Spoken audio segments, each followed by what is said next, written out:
Mr. Speaker, this is a significant measure and it deals with a very important social and economic issue. So I have to say I've been really disappointed by the quality of the debate that we've had from the opposition, the lack of intelligent engagement with what the bill is actually about as opposed to what it is not about. We have heard, that's a very patronising comment from Ms Chadwick, whether I have been here for 1 term or 10 terms, I have a valid opinion to express and I have worked hard on this bill. Opposition members, Mr Speaker, have consistently resorted during this debate to slogans and to cliches, and in particular to making a whole lot of accusations about things that the bill doesn't deal with. I want to point out, because I think it needs to be written into the record, that not one speaker on this side of the House at any stage of this debate has engaged in beneficiary bashing, and I would have been very disappointed if any of them had. Yet last night, the Deputy Leader of the Opposition, and I'm pleased she's back in the House now, in fact it was earlier tonight, I beg your pardon, Mr Speaker, she criticised the Minister for not undertaking a complete rewrite of the Social Security Act. Well, there's little doubt that such a task would be a valuable long-term exercise, but it is also, as everybody surely acknowledges, a huge job that would need time and detailed work. And I have to ask the Deputy Leader of the Opposition, who has been here for a long time, why, if that was such a priority, did Labor not tackle that task in 9 years when they were in government? And after Mrs King, Catherine Delahunty described the bill as punishing the poor, but she produced no evidence for that criticism that was actually related to the contents of this bill. And I have to ask, Mr Speaker, have we really reached the stage in this country that it is considered a punishment to move off a benefit and into paid employment? Because that is exactly the implication of what she was saying. And I was especially disappointed to hear Rahui Kartane, a member for whom I have great respect, repeat the allegation that this bill is an attack on children. The implication that children whose parents depend on welfare are more secure than children whose parents are employed is contradicted by all the evidence in our society.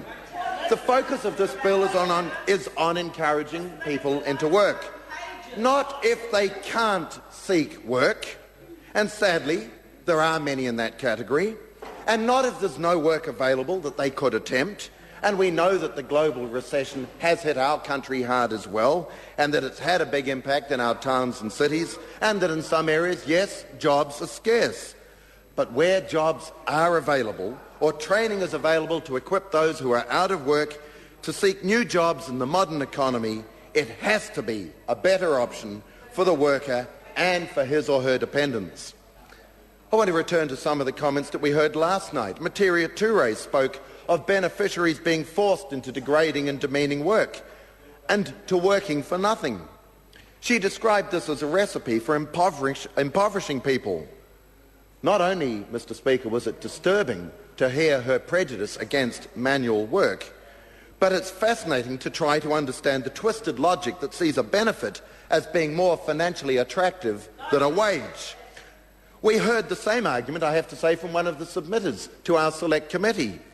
Well, we did hear that exact argument from the first submitter to our select committee. I totally reject that reasoning.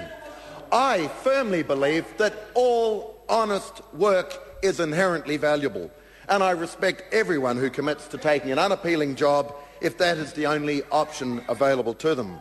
It's insulting and offensive to suggest that those who accept a low-paid job are demeaning themselves, or have been demeaned by their employers or by society at large. There are many people working long and sometimes unsociable hours in my electorate, on the factory floor or as cleaners or in a myriad of other roles that attract the minimum wage or just a little bit above that figure. And they have my total respect and gratitude. Invariably, they are also very good parents and grandparents and decent members of caring communities. They give much and they ask for little. They don't feel demeaned, and they certainly wouldn't feel more secure or worthwhile if they traded in their jobs and their wages for life on a benefit. I'm proud to represent those people from my electorate in this House, and I thank them all for what they're doing. Dr Prasad, in his comments a few minutes ago, agreed that it's desirable to encourage beneficiaries into work where work is available. And that's all this bill is aiming to do. But in the same breath, he repeated his earlier claim that this bill is punitive. Well, I say again to that well-intentioned but misguided member that there is nothing punitive about expecting those who can work and for whom work is available to do so. Those for whom work is not available or who are unable to work for valid reasons will continue to enjoy the security and protection that they have now. Nothing will change for them under this regime.